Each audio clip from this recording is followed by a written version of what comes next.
Hi, this is Nikki Lanier with Harper Slade at 12. Today we are filming from my porch because it's nice outside and it's like super beautiful. The weather is perfect, absolutely perfect. It's not that sweltering heat that I know that we've all unfortunately become accustomed to over the last several weeks. So we just thought, why not? Let's sit outside and have this dialogue in this beautiful, picturesque weather.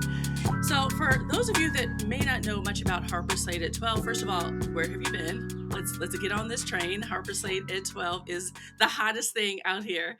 Let me tell you a little bit about our show. So Harper Slade at 12 is really focused on helping to amplify and activate and accelerate understanding for organizations, even individuals, on the urgency in advancing Black and Brown people in America's workplaces. This is an urgency that is driven by demography. This isn't the world according to Nikki. This is about the demographic reality that's right in front of us. That we know by 2045, Black and Brown will be the majority, at least in the working class. That means we have to be the majority in the middle class. That's the $60,000 to $120,000 income earner.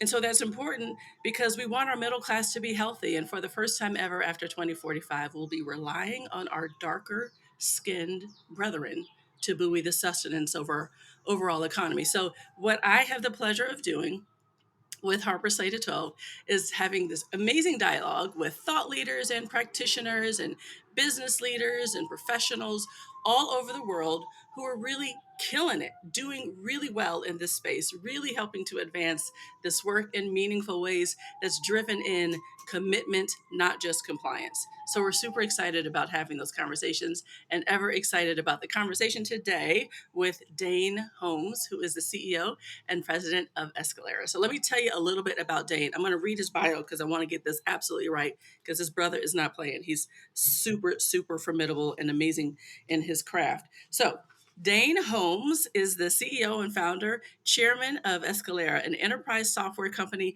that builds inclusive, productive work cultures through people empowerment and database insights. And he's done that since 2020.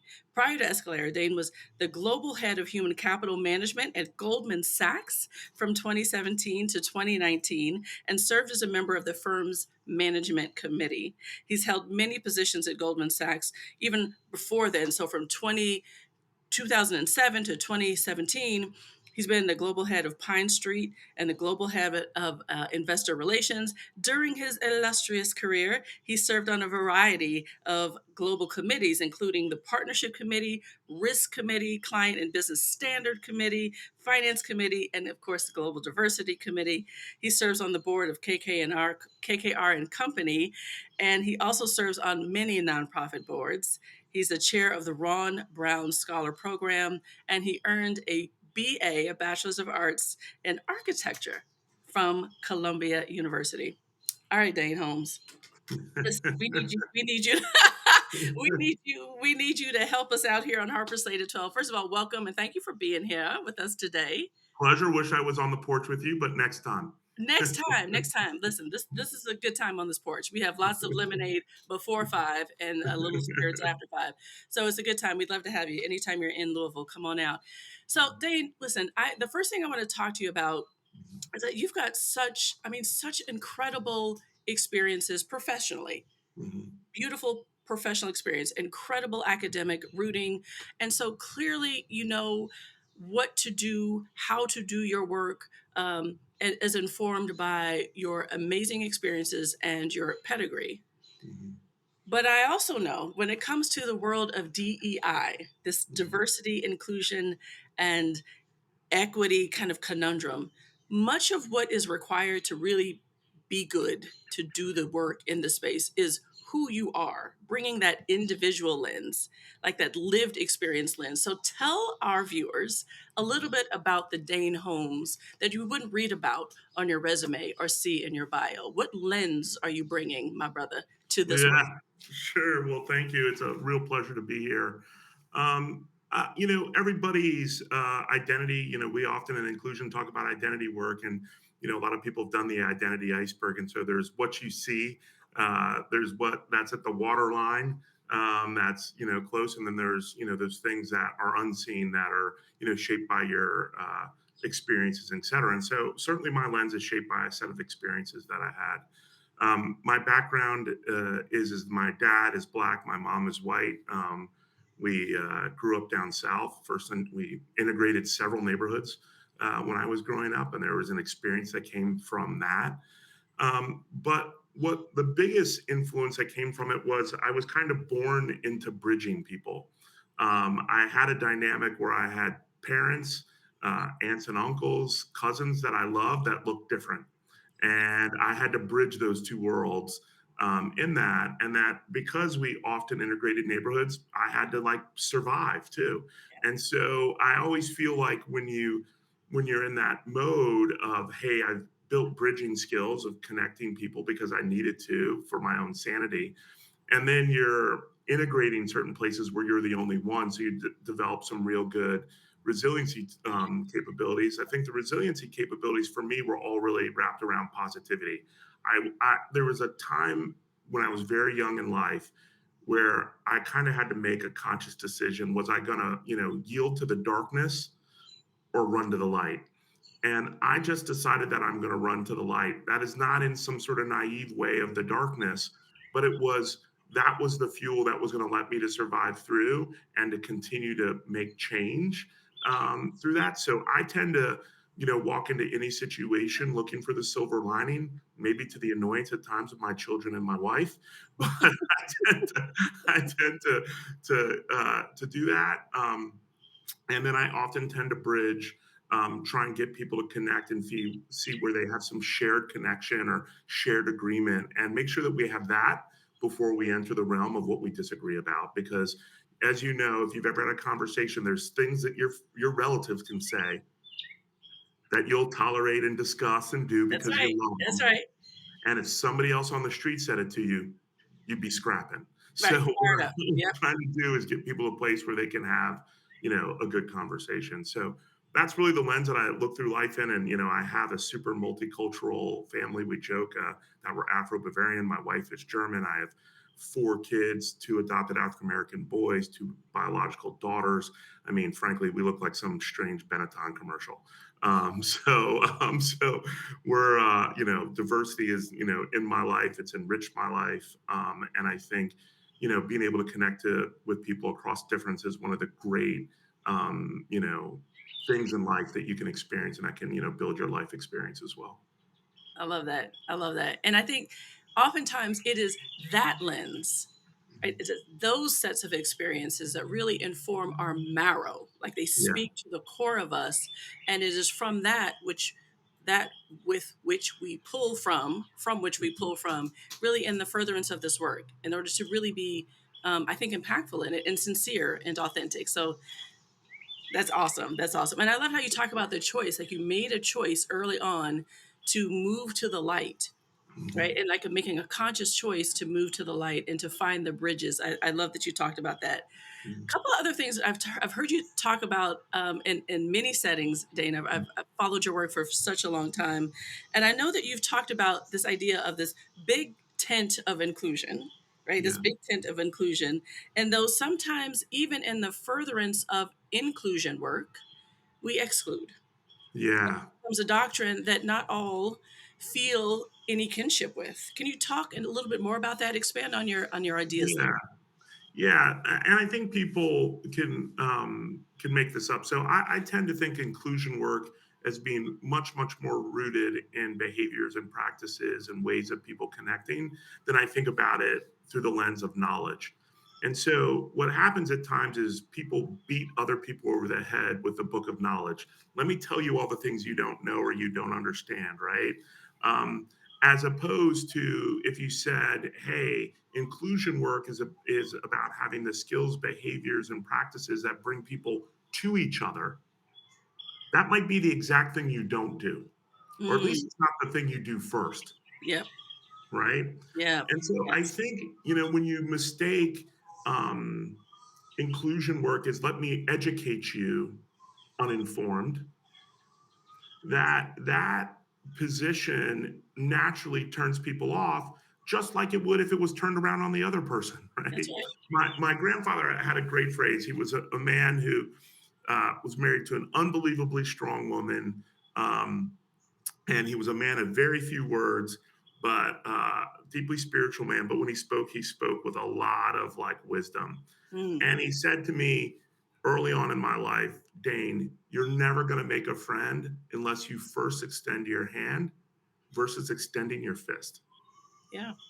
And that was just the view, and I agree with it. So for me, I think part of the problem that can happen in times with inclusion is that there's a set of requirements for you to get in the tent. These are the Mhm. things you have to know. These are the things you have Yes. to commit Oh, to. These are the yes. things you have to say you're going to do. And until you do that, you're outside the tent of inclusion. Well, to me, that's exclusionary. Yeah. Yeah. To me, it's Yep. like come in the tent and let's start the conversation about maybe some of the things that make sense for you to know, maybe for some of the things that you want to commit to, all of those things. But you can't have everybody involved if there's a big gate that sits in front of you being able to even get in the tent to start. So true. Gosh, it's so powerful. It's so Mhm. true. I mean, it's very simple on one hand, and yet it feels so um it's difficult, I think, because so much of this work is fraught with emotion.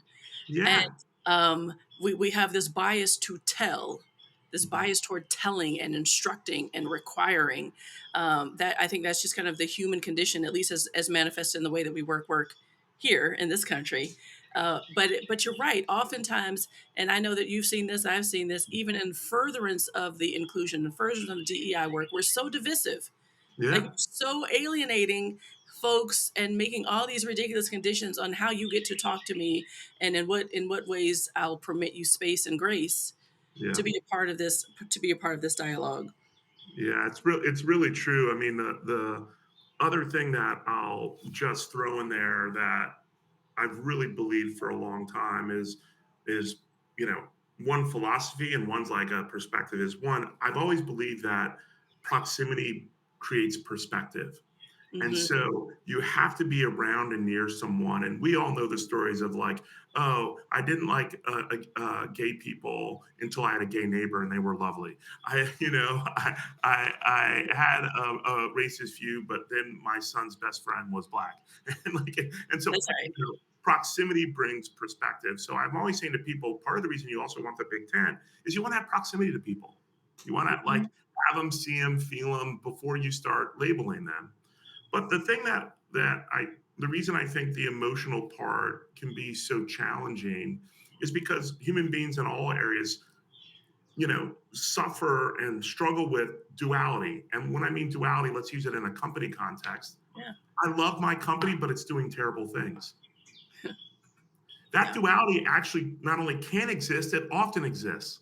But people Yep. struggle with it, right? Yep. So they struggle with that duality of like, well, God, isn't it just mentally easier if I could be one or the other, right? If I could just love it or I could just like hate it. But the reality of most relationships, particularly interpersonal relationships, is there's things that you deeply love and things that you don't like. And you just try and have to find a way to deal with that duality. And human beings struggle with that across a whole bunch of things. Be a parent. You mess with that duality if you've been a parent of a teenager. Right? Tell me I about it. love you, but I Oh, want Dane. to. Right. So yeah. Yeah, yeah, and we see even that duality now. I mean, right now, what's Yeah. happening in the country? We had the Roe v. Wade Mhm. overturning this past weekend, and many of our fellow citizens are in completely outraged, just uproar coming from that, and of course, just the continual racial strife to live in a country that many of us love Yeah, and to be yeah. so disappointed by in Yeah. many ways, just as a matter of course, that duality. I love that you talk about that and Mhm. give words to that and give us permission to call that out Mhm. and to deal with it in ways that are public and helpful. Like it's Yeah. useful to be able to talk about these kinds of things, I think.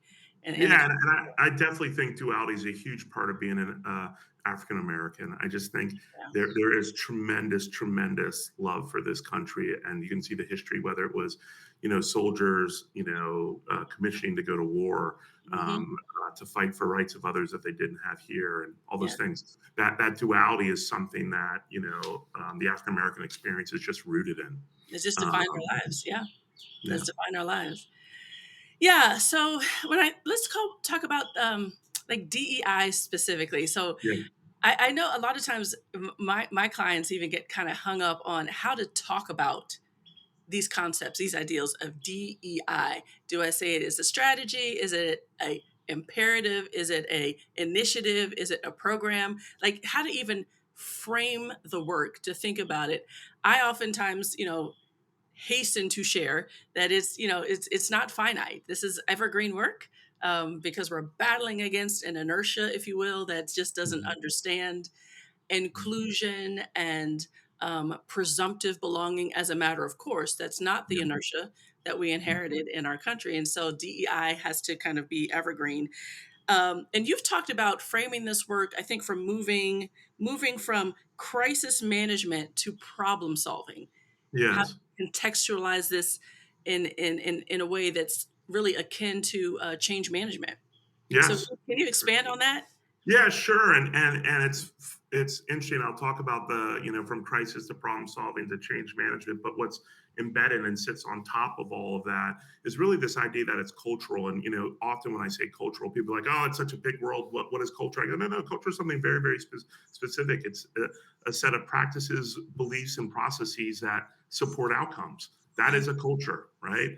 And so, in the end of the day, inclusion is all about a culture. You either have a culture of inclusion or you don't. And we can talk about all the benefits, the proven benefits of having one of inclusion, but that's it. The challenge for most of this, I think that's happened in corporate America, falls in a couple of spaces. One was just in general, many companies were wholly unprepared to deal with this issue. Yep.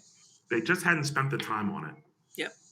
So when it arrived, to be to be fair, we can have a debate if companies should have been more prepared. They were wholly unprepared to do it, and so we shouldn't be surprised that there's periods of like missteps and restarts and all this kind of stuff. It's a little bit like the guy who watched one YouTube video of how to hit a play baseball and then went out and face a 90-hour fastball. He's not ready, right? Like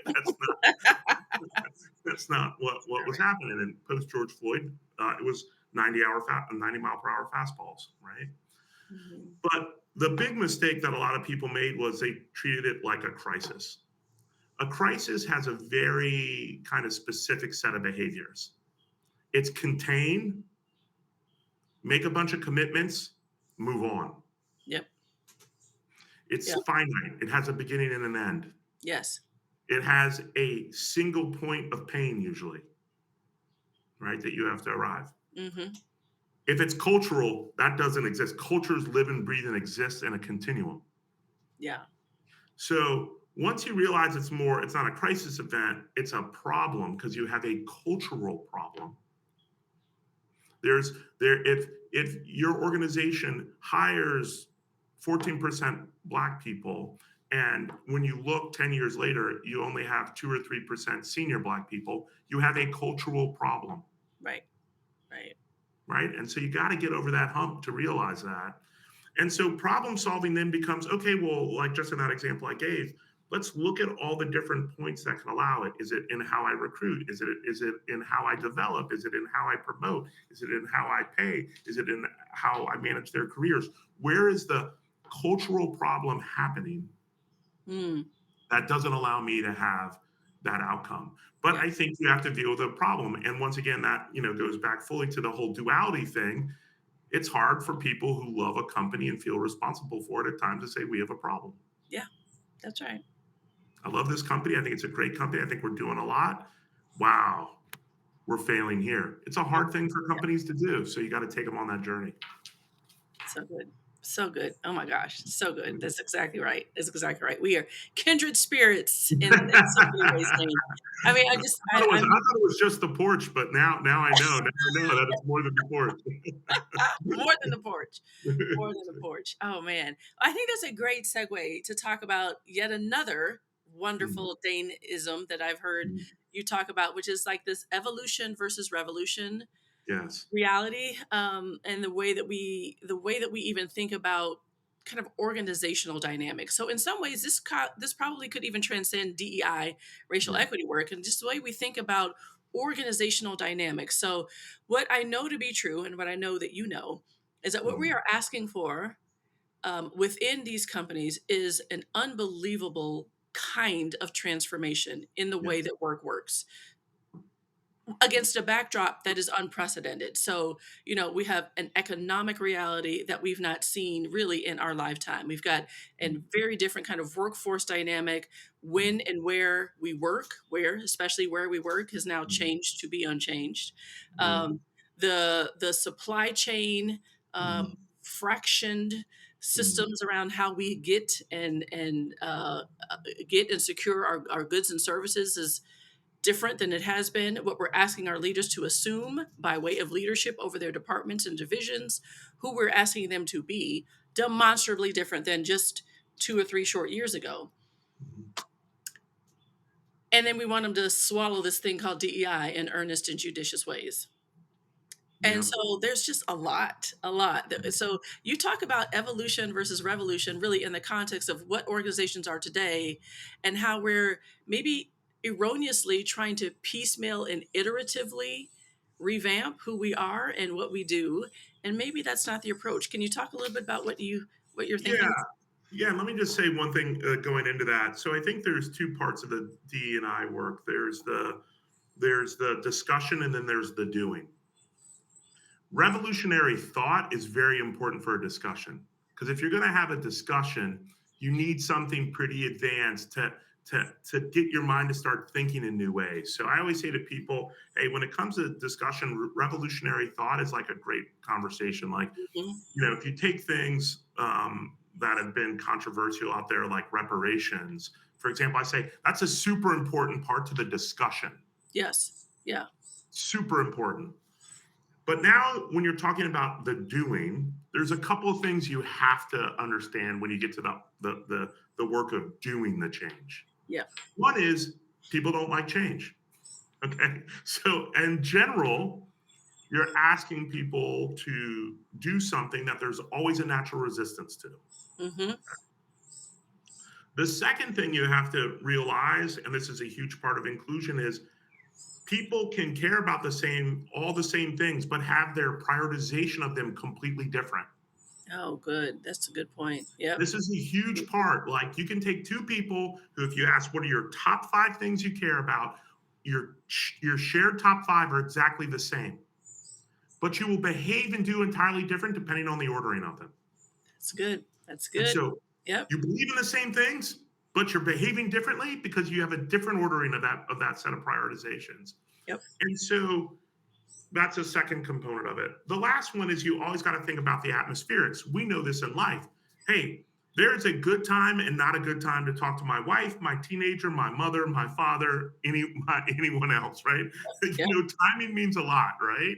And so, to your point about the environment that we're in, I think it's fair to say that most leaders probably feel overwhelmed Yeah. by a series of unprecedented.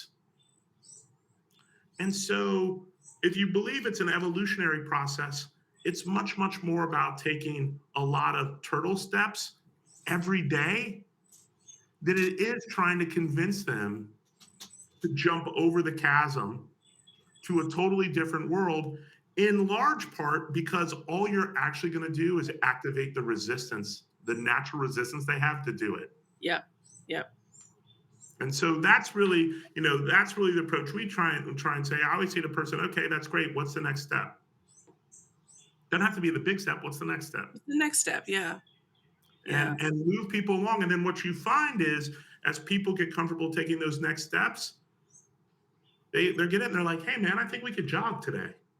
Yeah. And then they jog, and then they're jogging for a while. They're like, hey man, we should sprint. And they get there. So to me, many times when you do the big jump, you make this big jump and then you fight resistance. And you look 5 years over and you really haven't done much. You did that one thing, right? Yeah. That's Whereas right. if you do the many steps, when you look at it over years, you've massively passed that person who did that big jump and activated all that resistance. Yeah. That's so good, Dane. Because I think the other interesting thing is as much as, I live and breathe DEI, racial equity, it is my Mhm. life, Yeah. and also happens to be my work. I recognize that that's not the case for everyone. Yeah. um, but I also recognize that we're asking people to kind of chase down these principles and these ideals at work, Yeah. which has historically been the place where none of that has been welcome. None of Yeah. these feelings and emotions and ideals and values and upbringing and perspectives, none of that has historically been the value. Uh, we've not placed value on those conversations in the workplace, and now we are in pretty Mhm. provocative ways, requiring Mhm. a lot of vulnerability, which Mhm. requires a lot of trust that sometimes is not always present in the workplace. And yet this work transcends work. Yes. It's the way that I practitioner, and I know the way that you Mhm. talk about this, that we're talking about it at work because it's a captive audience, quite frankly. Yeah. But really, this should really help you reframe the way that you parent and the way that you show up as a spouse or as a community leader, or as a human being. These kind of transformational experiences to help shape perspective very differently and help Mhm. you think about inclusion and diversity and equity as a human being. Yeah. It's very different. So it does require, I think, a certain amount of grace Yeah, for and sure. understanding that the evolution is very much a part of it. At the same time that I talk about urgency just because of the demography, and that freaks me out because I'm like, okay, we gotta hurry up and get this. But I think how we fashion expectations Yeah. with our fellow human beings in furtherance of this is so important. So thanks. Yeah, well, I think you pointed out a good point, and one warning shot I would give to corporate leaders is, excuse me, the don't think the genie's going back in the bottle. Meaning, um, people are increasingly expecting their companies to be a voice. They're increasingly putting more trust and faith and belief in companies than they are in the government. Yeah. Yeah. People are the definition of work life balance used to be this definition of how do I know I'm getting enough life and it's not being consumed by work. The emerging definition of work life balance is how is my work enhancing my life? Mm. And so I think all of these trends that we're seeing, I don't expect any of them to reverse. I actually expect them to intensify, both in expectations and in the pace of change.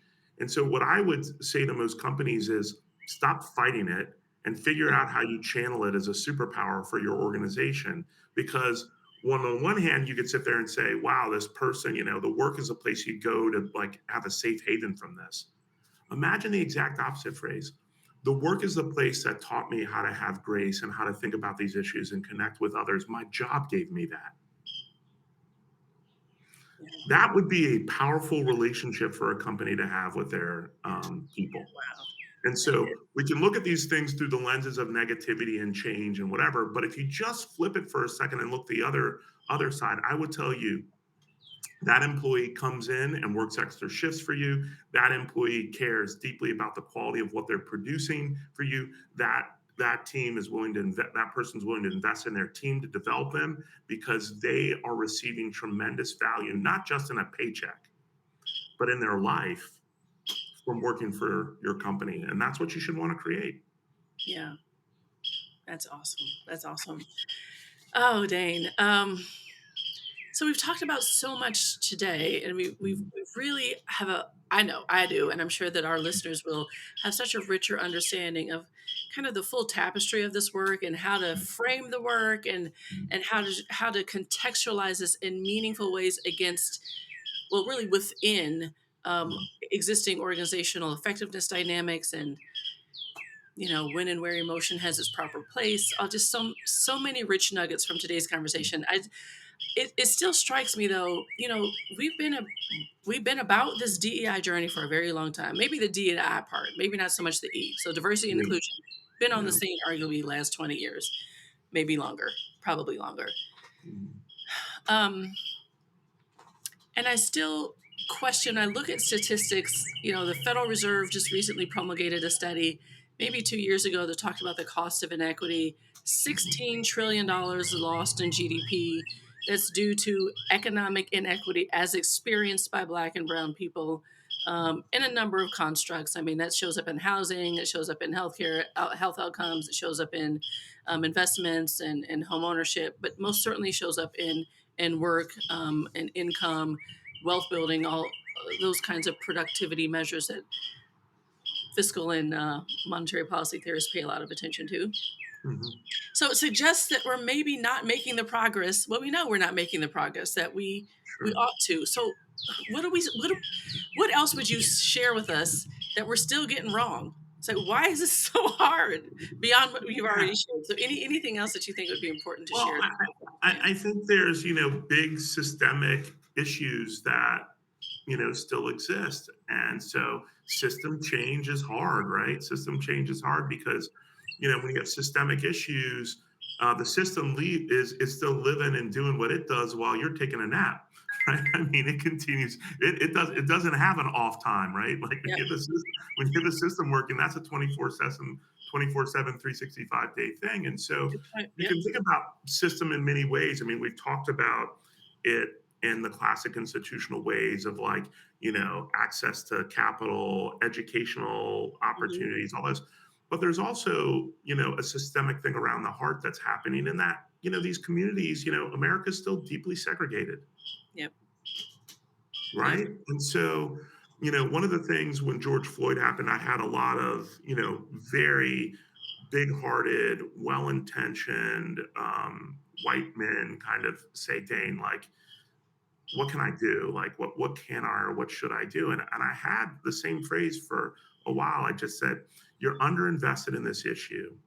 The best way for you to get invested in it, the minimum way for you to get invested in it, is spend 14% of your free time in the Black community, however you want to do it. Yep. But that's the minimum because that's just a representative percent of the population. Now, if you want to be a good student, spend a third of your time in it. Yeah. Yeah. Hey, Yeah. you go to church, go to a Black church. Yeah. You're really into, like, you spend a lot of time at your kid's school, go spend a lot of time at a school that has largely Black and brown students in it. There it And is. so there's a separation of the heart too, that is happening in America, and everybody feels different once they know someone, once they've laughed with someone, once they've cared with someone, once they've cried with someone, once they've struggled with someone, right? Um, that feels different. And for me, I always saw that lesson in playing sports. I played college and basketball. There's still a hardcore group of us that are very, very close of these 3 class years. It's the most diverse group you can. Um, uh, one of our team members is from Crenshaw's best friends with a kid from Mississippi, white kid from Mississippi. It's like Hmm. it's just you got up every day at 6 o'clock and ran sprints together. Yep. you have no you have There's no some choice kinship in like that, I'm sure. yeah. So I think there's a lot to do, but I think the biggest reason that we're having this is some of the systemic issues and the fact that there's still not enough proximity for people to be exposed to people to know, like, hey, we're more similar than we are different. That's right. That's right. That's right. I mean, yeah, I love that you talk about the lived experience, just understanding the lived experience, even if episodically, even Yeah. if, tangentially, just understanding that there is an entirely different cadence and rooting and perspective and the way that life must be managed than perhaps you're accustomed to. So I think that that's really powerful. Yeah. Yeah. Yeah. All right. Well, Dane, so what's next for you, my friend? What's up for your company, for you? What are you Yeah. most excited about that's in front of you? Yeah, listen, I'm really excited about this work. I view inclusion as a superpower. We haven't spent a lot of time talking about that. I tell a lot of people that when you think about inclusion, you think about,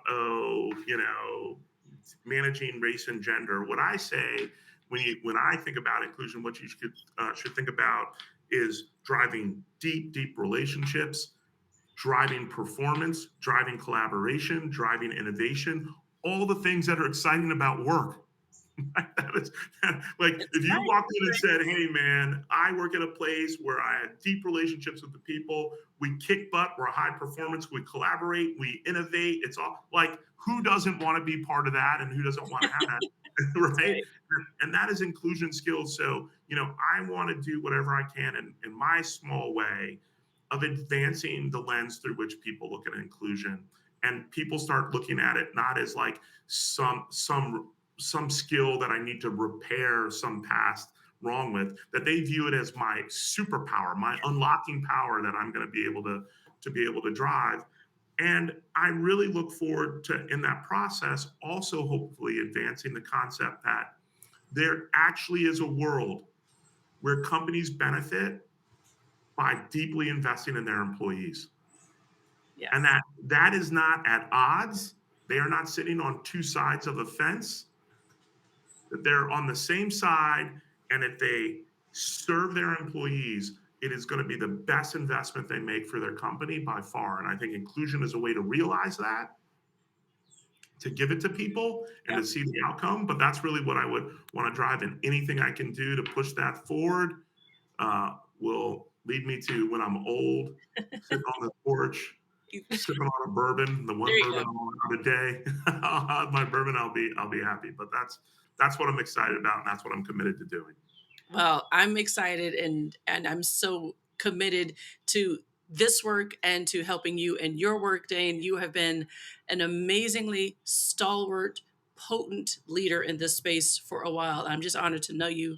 I'm honored to have had some time with you today, and I'm just so excited now that our viewers get a chance to learn even more about you through Harper Slade as well. So thank you so much for being with us today, Dane. It's Really my appreciate pleasure. it. Next time on the porch, though. Next time on the porch. You got it. You got it. You got it. All right. So, for those of you that have tuned in, thank you so much for staying with us and for benefiting from this immensely rich conversation. You can follow us on YouTube, Instagram, Facebook, LinkedIn, and I look forward to seeing you on the next Harper Slade at 12. Thanks so much.